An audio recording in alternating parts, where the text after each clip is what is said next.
What's going on, everybody? Welcome back to TTB Ravens Media, bringing Ravens content every single day. If you want to stay daily Ravens content, make sure to hit the subscribe button down below and hit the notification bell as well if you want to get notified every single time I upload a brand new video. Now, in today's video, I'm going to be talking about next season because finally, betting odds and things like that. And I'm not going to be talking about, oh, you should make this bet or anything like that by any means, but I'm going to be talking about the lines and what Vegas believes will win and will be the best team. I think is still something to bring up.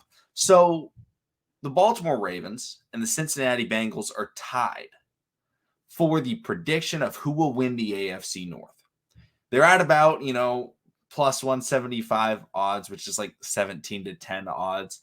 I'm just going to talk about the fact that they're tied with the Bengals to win the North in terms of odds.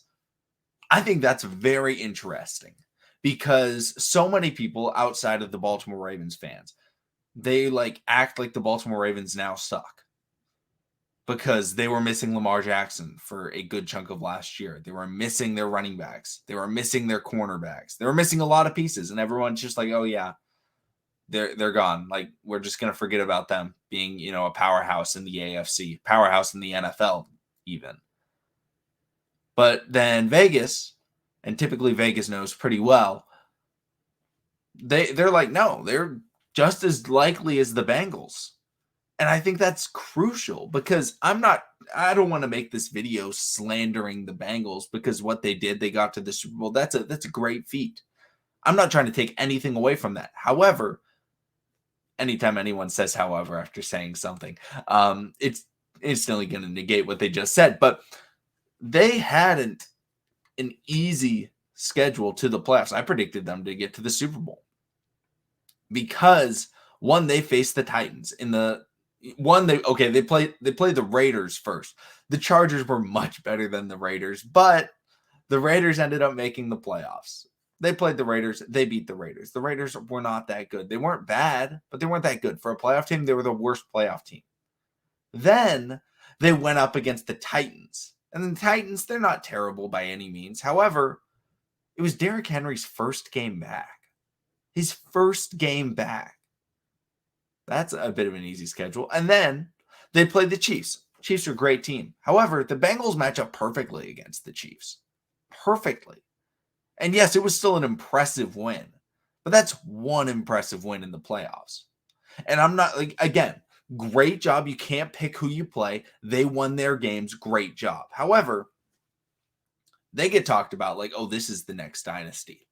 There were so many people talking about, oh, Burrow and Jamar Chase, they are the next Brady, going to all these Super Bowls. We're going to put Joe Burrow with Patrick Mahomes and all this stuff. And it was like, okay, whoa. You guys went 0 to 100 real quick.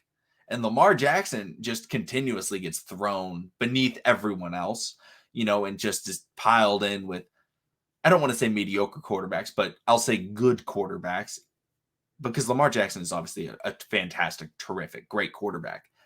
The Baltimore Ravens are not being forgotten by Vegas. And that shows that they should not be forgotten by NFL fans because everyone's trying to write off this team. And I think they should not even be tied with the Bengals. I think they should just be outright favored to be the number one team in the AFC North. Now, again, there's Pittsburgh. There's also Cleveland. I don't think either of those teams will win the division. Pittsburgh could surprise some people, but there's too many question marks.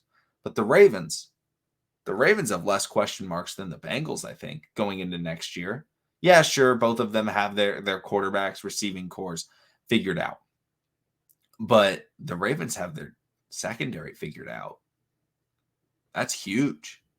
We don't know what's going on with Von Bell and Jesse Bates with the Bengals. Those were key parts of that team. The Ravens are getting a lot of players back from injury. And the Ravens, I think a lot of people forget how close the Baltimore Ravens were to making the playoffs. Yeah, they lost the last 6 games of the year. That sucks. But they were very close. Up until the last week of the year, there was still a chance where the Ravens could make the playoffs. That's how close they were. So this idea that the Ravens are being forgotten about, yes, it's true with NFL fans, and I see it all the time on Twitter and ESPN and PFF and all of those networks, FS1, Colin Cowherd's shows and Undisputed, that type of stuff. Yeah, they forget about the Ravens. They completely negate them. They forget about them.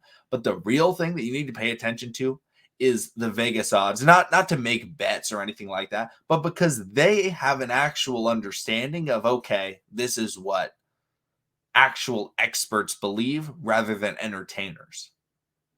Vegas has the Ravens at great odds to win the AFC North. And I think that's important because it shows that this team is still a competing, contending team, not just in the North, but in the NFL. Let me know what you guys think. Joshua and I are recording the next episode of the Trust the Bank podcast. That'll be out tomorrow morning. We'll be live streaming tomorrow night. I released the mock draft late last night, so let me know what you guys think about that. But thank you, everybody, for watching. Subscribe for Daily Ravens content, and I'll see all of you again on the live stream tomorrow night.